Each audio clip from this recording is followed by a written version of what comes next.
5 स्तर पे मनुष्य बोलता है। 5 स्तर, बोलने सुनने के 5 स्तर हैं। बोलने का पहला स्तर होता है आपने कहा, दूसरे ने सुना। यह सामान्य लेवल है, बिल्कुल आप बोल रहे हैं, दूसरा सुन रहा है, दूसरा बोल रहा है, आप सुन रहे हैं, ये बिल्कुल सामान्य, इसमें कोई दिमाग लड़ाना ही नहीं। ये पहला स्तर है बोलने का। बोलने का दूसरा स्तर, इसको कहते हैं बड़बड़ाना।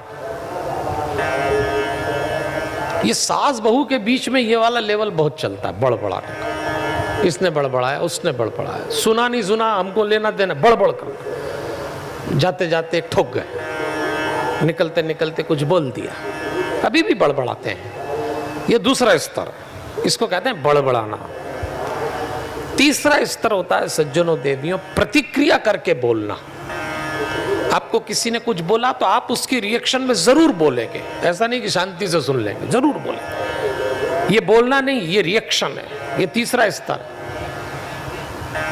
जैसे आपसे किसी ने कहा अरे वाह आज तो बड़े सुंदर लग रहे हैं, तो भाई चुपचाप सुन लो ना।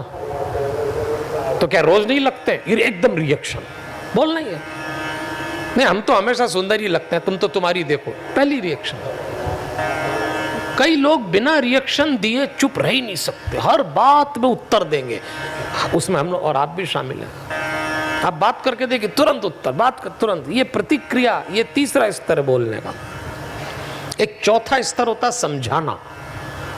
भाई आप किसी व्यवस्था में बड़े हों, घर में बड़े हों, तो आप उसको समझाते हैं, वो भी बोलने का एक ढंग है, चौथा स्तर। इसमें हमको समझाना पड़ता है सामने वाले को, तो वो कैसे समझाना आगे कभी चर्चा करेंगे। और 5वां स्तर होता है सज्जनों देवियों, बिना बोले बोलना। ये सबसे गहरा मामला है। जुबान नहीं खुली फिर भी बोल दिए, ये कला होती आंखों से बोलने की। ये आती मेडिटेशन से, ये आती है नाभि से ओम के प्रयोग को करने से। अगर रोज 5-10 मिनट आप नाभि से ओम बोलें तो आपकी आंखें बोलने लग जाएगी। इसलिए आप किसी संत से मिलें, किसी महात्मा से मिलें, उसकी आंख में आंख डाल के देखना, आपको लगेगा इसकी आंखें बोलती हैं। और जिस दिन आपकी आंख से बोलना आप सीख गए, उस दिन आप समझना कि आपने बोलने का मतलब जाना है। ये 5 स्तर हैं। ये ओम से आता है। ब्रह्मा जी नारद को समझा रहे हैं, वही कथा हम और आप सुन रहे हैं। फिर उन्होंने कहा ओम के बाद अन्य वाक्य बने। इस संसार के अन्य वाक्य आ रहे हैं, क्योंकि संसार बनने के बाद सबसे पहला काम तो ये हुआ कि डायलॉग नहीं होगा तो काम कैसे करेंगे एक दूसरे से। तो पहला शब्द, उसके बाद ओम तत्वमसि महावाक्य कहलाता। ओम तत्वमसि ये महावाक्य, ये बना सबसे पहले। उसके बाद आया 24 अक्षर का गायत्री मंत्र। उसके बाद आया ओम त्र्यंबकम यजामहे सुगंधिम पुष्टिवर्धनम उर्वारुकमिव बंधनान् मृत्योर्मोक्षयीमामृतात् महामृत्युंजय मंत्र आया। उसके बाद पंचाक्षर मंत्र आया। ऐसे फिर शब्द आते गए, शब्द आते। अब देखिए कितने बढ़िया तरीके से प्रकृति का निर्माण हो रहा है। कथा चल रही आगे। तो विष्णु जी की स्तुति सुनकर शिव जी ने ब्रह्मा और विष्णु से कहा मैं आप दोनों को काम सौंप रहा हूं। विष्णु जी से कहा, ब्रह्मा जी से कहा शिव जी ने कि मैं आप दोनों को काम सौंपता हूं, लड़ना बंद करो। ब्रह्मा जी आप सृष्टि का निर्माण करेंगे, विष्णु जी आप सृष्टि का पालन करेंगे। कार्य भेद के कारण हमारा नाम ब्रह्मा, विष्णु और रुद्र रहेगा। आप करेंगे निर्माण ब्रह्मा जी, आप करेंगे पालन विष्णु जी, और मैं अपना एक तीसरा रूप लूंगा। परम शिव कह रहा है, मेरा वो रूप महेश का होगा, रुद्र का होगा, और तीनों हम काम बांट लेते हैं। अब ये काम का बंटवारा हो गया। उन्होंने कहा मेरे 2 रूप रहेंगे, एक मूर्ति रूप, एक शिवलिंग रूप।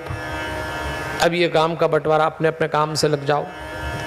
फिर शिव बोले कि ये जो उमा नाम की मेरी एक परमेश्वरी प्रकृति देवी है, मेरे पास एक प्रकृति देवी है, एक देवी है, अब मैं इस देवी को भी बांट देता हूं। वाग देवी के रूप में ब्रह्मा जी आपको देता हूं इसका एक हिस्सा।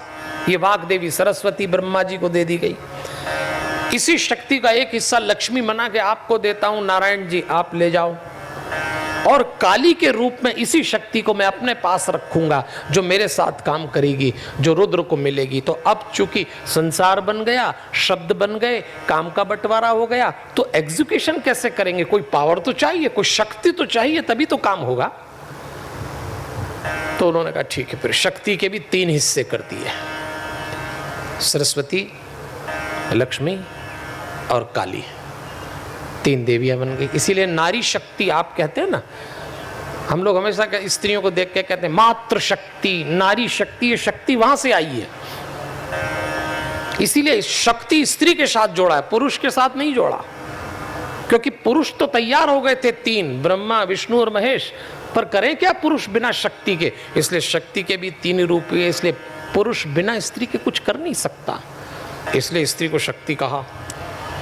आप देखिए, किसी पुरुष के साथ शक्ति नहीं कहा जाता, नारी शक्ति, मातृ शक्ति, पितृ शक्ति नहीं कहा था, नात्र, क्योंकि होती शक्ति वही। फिर भी लोग एक बार मुझसे पूछते हैं, यदि नारी शक्ति तो फिर पुरुष क्या है? ठीक बात, यदि नारी शक्ति है तो पुरुष सहन शक्ति है, ये भी ठीक है ना? तब जाके तालमेल होता है, ध्यान रखना आप।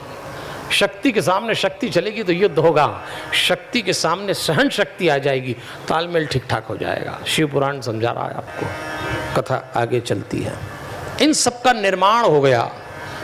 प्रकृति कैसे बनती है शिव पुराण में ये बताया, क्या बढ़िया वर्क डिस्ट्रीब्यूशन किया गया।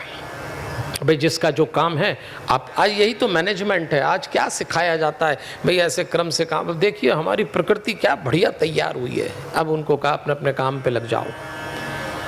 लेकिन शिव ने एक बात और बोली कि जो मेरा भक्त तुम्हारी निंदा करेगा, जो तुम्हारा भक्त मेरी निंदा करेगा, हमारे भक्त आपस में लड़ाई करेंगे एक दूसरे की निंदा, हम उसको स्वीकार नहीं करेंगे। इसलिए ब्रह्मा, विष्णु, महेश काम की दृष्टि से अलग हैं, आप भक्ति की दृष्टि से इनको अलग मत करिए, ये सूचना ही है। अभी इसी में लड़ मरते हैं कुछ लोग, हम देवी के हैं, तुम वैष्णव हो, हम शैव हैं, तुम शाक्त हो, हम इसको नहीं पूजेंगे, वो उसको नहीं। क्या है ये सब? मैं तो नहीं कह रहा, शिव पुराण कह रहा है, सब एक है, झगड़ा बंद करिए, मत लड़िए, प्रेम से रहिए।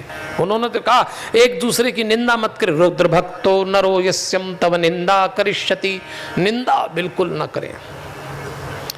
भगवान को निंदा बिल्कुल पसंद नहीं है देवियों और सज्जनों, और भक्त को तो कभी किसी की निंदा करना ही नहीं चाहिए। हालांकि मजा बहुत आता है निंदा करने में, हाँ हाँ, गन्ने के रस से भी मीठी होती है निंदा, गन्ने के रस। कई लोग तो दिन में 2-3 बार नहीं करें किसी की तो उनको शाम तक तकलीफ होने लगती है, रात को पहले कराना पड़ता है, कर ले भैया 2-1 लोगों की, सो नहीं पाएगा, करना पड़ती निंदा। निंदा मत करिए। और आपको एक बात बताऊं, यदि आपको निंदा से मुक्ति पाना हो, निंदा वृत्ति से, तो आप एक आदत डाल लो, जाने अनजाने जिस भी व्यक्ति से मिलें, सुबह मिले कि शाम मिले, ज़रा मुस्कुराइए। जितना मुस्कुराना बढ़ा देंगे उतना निंदा कम हो जाएगी। मुस्कुराने वाला आदमी निंदा नहीं कर सकता, मुस्कुराने आदमी अकारण क्रोध नहीं कर सकता, मुस्कुराने वाला आदमी झूठ नहीं बोल सकता, मुस्कुराने वाला आदमी गलत काम नहीं कर सकता। ज़रा मुस्कुराइए। फिर सीरियस हो गए आप।